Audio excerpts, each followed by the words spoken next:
First night ரூம்ல இருந்து வெளிய வந்து பேசுறீங்களா? என்னடி சொல்ற? நீ என்ன சொல்ற?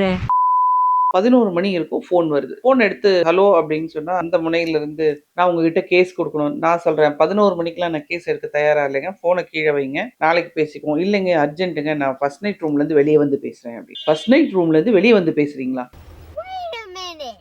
என்ன விஷயம் அப்படின்னு கேட்டாக்க, என் ஒய்ஃப்க்கு இன்னொரு பையனுக்கும் தொடர்பு இருக்கு அப்படிங்கிறது எனக்கு வந்து தெரிஞ்சிருச்சு.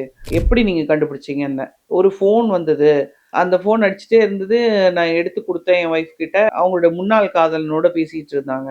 அத பார்த்ததும் எனக்கு ஷாக் ஆயிடுச்சு. நான் அவங்ககிட்ட கேட்டபோது அவங்க சொன்னாங்க, "ஆமா நான் முன்னாடி லவ் பண்ணேன். இப்ப விட்டுட்டேன்" அப்படின்னாங்க. ஆனா எனக்கு டவுட்டா இருக்கு. நீங்க இத வந்து எனக்கு விசாரிச்சு குடுக்கணும். இதுதான் கேஸ்.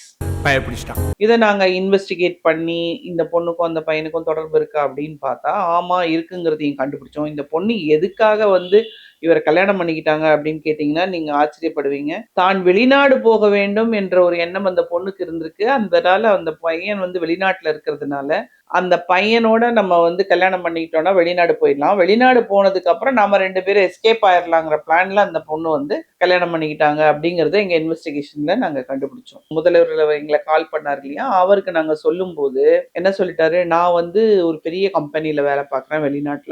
நம்மளுடைய இந்திய கலாச்சாரத்த பத்தி நான் நெறைய பேசியிருக்கேன். நான் அங்க வந்து போய் இறங்கும்போது என்னுடைய துணைவியார் இல்லாம என்னால போக முடியாது.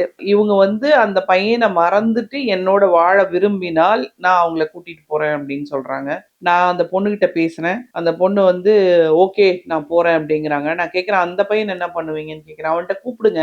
நான் வந்து உன்ன கல்யாணம் பண்ணிக்க முடியாது. உன் கூட வர முடியாது அப்படின்னு நான் அவன்ட்ட சொல்லிடுறேன். நானே டீல் பண்ணிக்கிறேன் அந்த பையன அப்படின்னு சொல்லிட்டாங்க. வெளிநாட்டுல இருந்து வந்த நபர் வந்து ஓகே வேற யாரோடையும் இனிமே பேச மாட்டேன், ஃபோன் குடுக்க மாட்டேன் அப்படின்னு சொல்லிட்டு அவங்கள வந்து வெளிநாட்டுக்கு அழைச்சுக்கிட்டு போறாரு. வெளிநாட்டு மோகத்துக்காக இது ஏமாற்றிய கதை தான் இது.